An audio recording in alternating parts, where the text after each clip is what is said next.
Hi YouTube, my name is Brenda and I punch needle a lot. I started this craft just a little over 2 years ago, originally as a hobby, but now it's something that I'm slowly turning into a career. I find that when I really like something, I turn into a sponge. I basically just scour and do a bunch of research anywhere I can to absorb as much knowledge about the thing as I can. And I learned that many heritage crafts, including punch needle, have certification programs. For punch needle, this is the Oxford Certified Instructor Program, created by the inventor of the punch needles I use, Amy Oxford. The Oxford Certification Program recognizes punch needlers who have mastered both the basic and advanced techniques of the craft and, per its name, allows them to teach people how to punch needle. When I learned about this program, I knew that I absolutely had to do it. And guess what? This past week, I traveled 8 hours away from my home to a rural farm I've never been to and spent the entire week learning how to punch needle.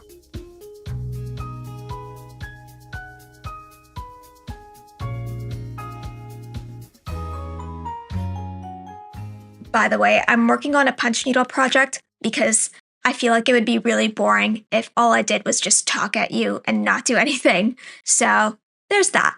I need to let you know that this program is pretty intense. It's 10 days long, with half of those days in person and half online. And even before I started classes, I was given homework. About a month before my first class, I received a package in the mail from my instructor containing an assignment that I was to complete. And how would my instructor know that I finished it? Well, besties, I had to email her a photo of the front and back before classes started. I was kind of nervous about this assignment. I can punch needle. I know I'm good at it. I've made so many different and big things, but I didn't know what my instructor was looking for. Also, I didn't know my instructor. I basically just sent her a cold email about wanting to get this punch needle certification, and I felt a need to prove my skills, so I was doing my absolute best with punching this assignment. Once I was done punching my pre-class assignment, which took about a weekend because I was so excited about it, I sent my photos to my instructor, and she loved it.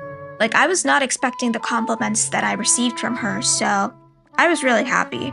And now it was waiting time until my first lesson, which was online. And at this point, I was less worried about my instructor and more so worried about my classmates. It is Tuesday, March 5th, 2024, at about 8 p.m. And tomorrow, I'm going to be starting my first lessons towards becoming an Oxford Certified punch needle instructor. I have about 3 Zoom lessons, and then we go in person, and then we have 3 more Zoom lessons after our in-person session. Folks, I am so excited. I have been waiting for this for months. I don't know how many other people there will be. My instructor, according to just conversations I've had with my instructor over email, there is at least one other person, but I don't know if there's more, how many more. I have no idea. I'm curious to see the demographics of my cohort because punch needling kind of skews towards older population, and I am 23, so I'm gonna go in there fully expecting to be the youngest person in the room, but we'll see what happens. I'm really excited. I'm gonna make another video tomorrow after my first lesson. I'll kind of go over it. I think it'll go really well. I'm really excited. I can't believe this is happening. If you're wondering why I'm whispering, by the way, it's because my parents are sleeping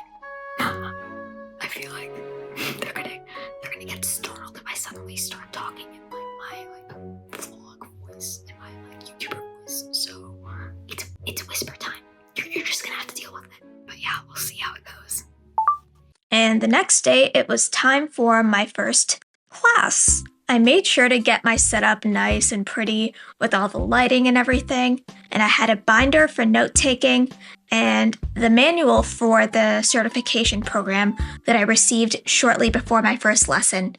Okay, so today is actually Sunday. Forgot to film after my first lesson on Wednesday, and then again after my second lesson on Friday, and all the time in between. So we're filming now. The online classes went really well. My teacher is so nice. She's so cool. She knows like everything about punch needling. Like all the questions that I had, she was right on it. Like she knew everything. And oh my gosh, I have a thread on my sweater. It's like I'm tapping into a pool of knowledge here. And not just from her, but from my classmates as well. I have 2 classmates, and yes, they are older women. I am the youngest one there, which was kind of funny. Even though they don't have their punch needle certification, they have other related experiences and knowledge, like in terms of rug hooking and other stuff like that. And so they know so much as well. Yeah, it's really cool. They're really nice as well. And I would learn throughout my in-person classes just how important and intertwined traditional rug hooking was to punch needle. But I'll talk a little bit more about that later in the video. I had one more online class until I was supposed to go in person. And the in-person location was at my instructor's home and studio, which was 8.5 hours away from my home. This was probably the sketchiest thing I have ever done.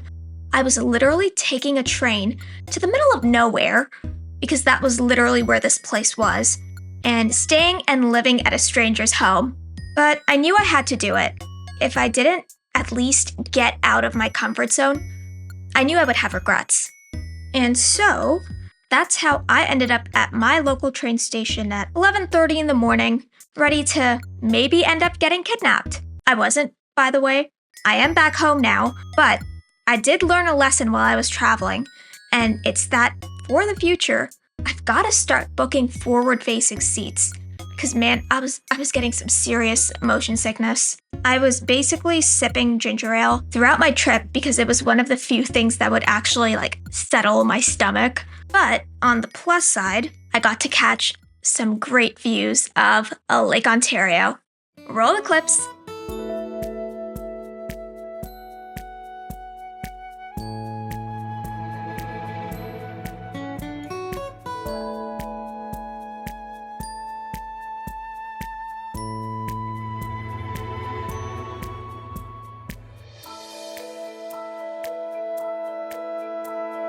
And yes, all these clips were taken on the exact same day. If you didn't believe that Canadian weather was crazy before, now you will. My instructor picked me up from the train station, and by 8:30 at night, I was at her home. And the first thing I did, I vlogged. I am sitting in a stranger's home in the middle of nowhere to learn how to make things starting to. This is insane. This doesn't happen.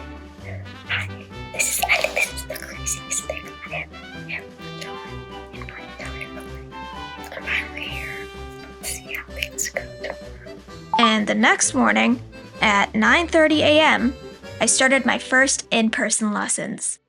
But before we get into that, I want to let you know that only 1 in every 5 people who watch my videos are actually subscribed to me. If you're in that group, my heroes, the coolest people ever. If you aren't in that group, I extend you an invitation to click on that subscribe button and turn on the bell for notifications so you know exactly when I upload a new video. Subscribing helps me a bunch so that I can make quality videos and show you my absolute best work. So go ahead and do that. Thanks.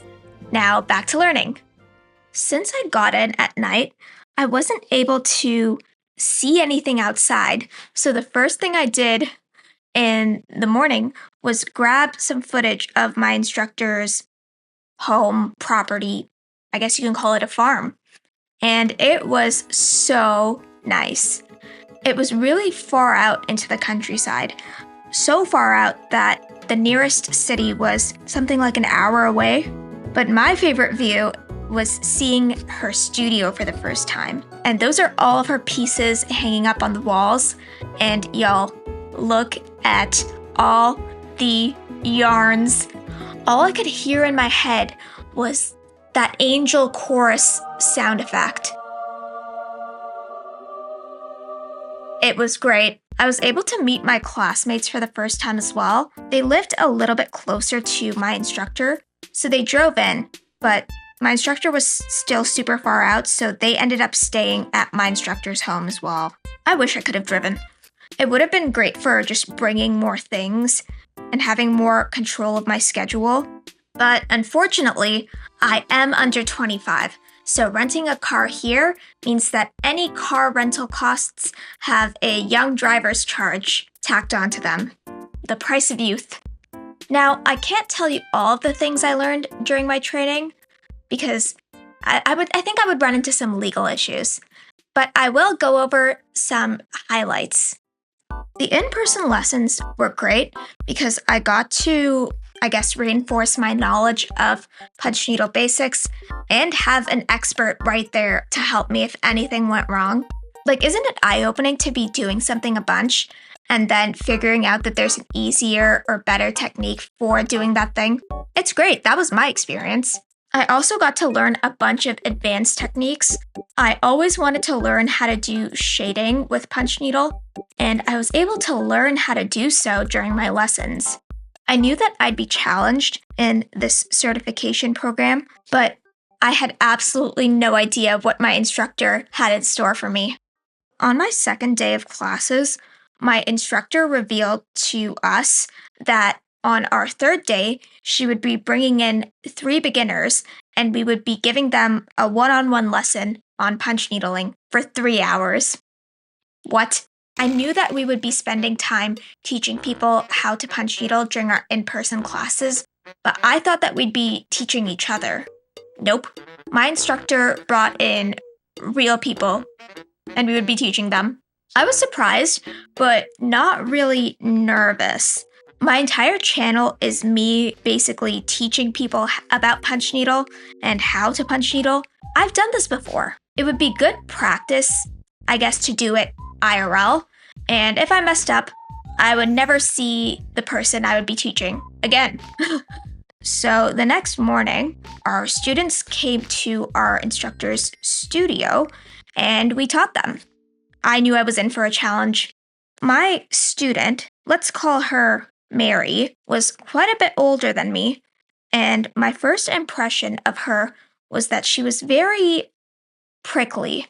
My classmates and all the other beginners were of the same age range and had similar life experiences. I was the only younger one.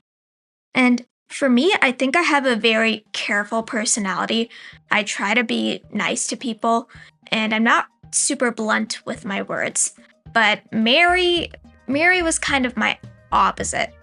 I knew I would meet all types of people who want to punch needle, with all types of personalities, so I kind of had to shift my mindset a little bit. I was gonna make Mary my friend and use that to teach her about the craft, and it worked.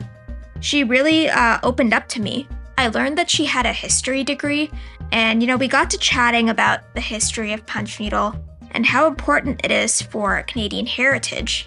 She really took on to the craft, and at the end, she even ended up buying a punch needle and gripper frame of her own to start punch needling herself.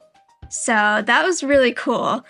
I never thought that I had that kind of capability to influence someone to start a new craft or hobby, and I'm really thankful to my instructor who set this up for us and allowed us to have that experience and challenge ourselves. And that wasn't the only way that my instructor went above and beyond for us. She also set up an entire afternoon to show us how to dye yarn. I have always wanted to learn how to dye my own yarn for punch needling, but never had the opportunity to do so. We learned 3 types of dyeing while I was there. The first one was just basic dyeing in a pan. We got to pick our own dye colors and dye our yarns however we wanted. I personally wanted a pastel rainbow variegated yarn because I never saw wool yarn like that in stores, so that's what I did. And my classmates also chose to dye variegated yarns in gold and green. We also did value dyeing with mason jars, and this was where we divided a skein of yarn into 6 balls and then dyed them 6 different values from light to dark. So let me show you how they turned out. This is my pan-dyed skein of yarn, and I love the colors. Like, it's very like rainbow sherbet aesthetic. It's super cute. I love it so much. I really was taking a risk with using this many colors for one skein, but it turned out really well. So I'm really happy with it. And here are my value dyed yarn balls. They have a subtle shift from light to dark, and we use value dyed yarns for things like shading because it's really easy to do shading if you kind of have the same color just in different values. The final dyeing that we did was snow dyeing, and I was so glad that we still had a bit of snow on the ground to do this. But basically, we grabbed some yarn and put some snow on top of it, and after that, we sprinkled dye powder onto the snow. Basically, the melting pattern of the snow and the way like the dried dye powder becomes liquefied with the snow and the way that it flows through creates really unique yarns and fabrics. By the time we were done our in-person training, the dye wasn't done processing yet, but I believe our instructor is going to show us once it's done, which will be exciting. You know, I keep talking about this, but I was really, really nervous about being the youngest one in my class. My other 2 classmates knew my instructor to at least some degree, and I was worried that it would feel like I was intruding, but everyone was so nice to me. They would all tell me at least once a day how happy and glad they were that I was there. To them, it was extremely important that there were young people that carried on the traditions of heritage crafts like punch needle into the future.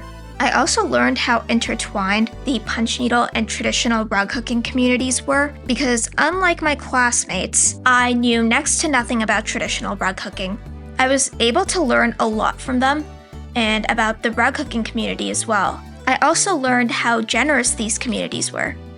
A lot of the people in this craft are much older, and like I mentioned before, they want to make sure that the craft is carried on, after they pass. And because of this, they're very generous and will freely give away tools and resources so that younger generations can learn. As a younger generation myself, I was no exception, and they did not plan this at all. But my instructor and classmates all ended up giving me one thing. So we're gonna do a little unboxing of what I got. So my instructor gave me a rug hook. It kind of looks like a stubby crochet hook, and how it works is that you use the hook to kind of pull up loops of yarn or fabric to make a rug. Oh my god, it's stuck. I've actually never rug hooked before, so I'm thinking about making a video where I try it out for the first time. If you think that'll be interesting, you should leave a comment telling me if you want to see it or not. Rug hooks are not cheap, and when I tried refusing the gift, she was like, "No, I have tons, my husband makes them." Okay, fine, if you say so. So one of my classmates gave me these bent scissors, and I was borrowing them while we were practicing an advanced punch needle technique. And I was just talking to myself, and I was like saying oh, I really like these scissors, blah, blah, blah. And then she heard me and she was like, "Keep them." And my other classmate gifted me an issue of Rug Hooking magazine. This is basically the main magazine that focuses on punch needle and traditional rug hooking.